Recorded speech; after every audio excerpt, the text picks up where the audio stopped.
Ibihe byiza kuri mwese mukomeje gukurikira KTV 250.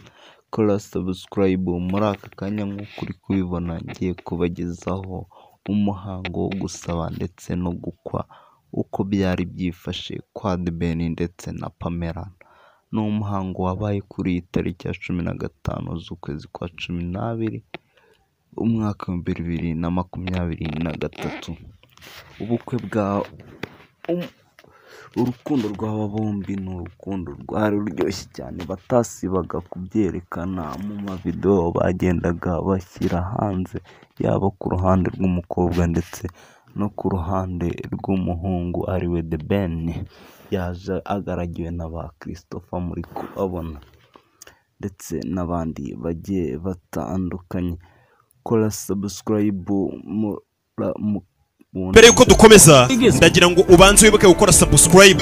Susko dufite gahunda yo kuzuza miliyoni y'abasubscribers mu gihe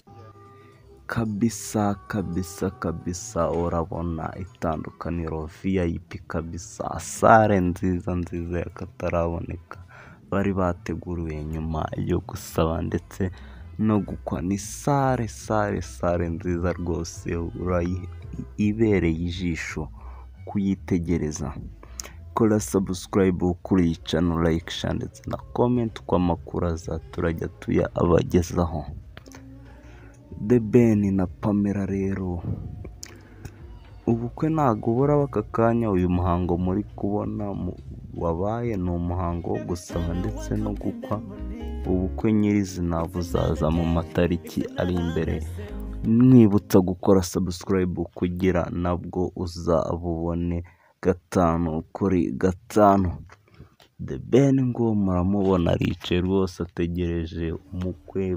Murabonamo kandi abandi basitari bagiye batandukanye barimo ba Igor Mamano, andi muntu ndetse n'abandi benshi, ba David Bayingana, ba Muyoboke, ba Munyakazi Sadati, nyuma ho rwose bari benshi kabisa bitabira umusore yari agaragiwe cyane. Mbibutsa ko ubukwe buri mu minsi iri imbere.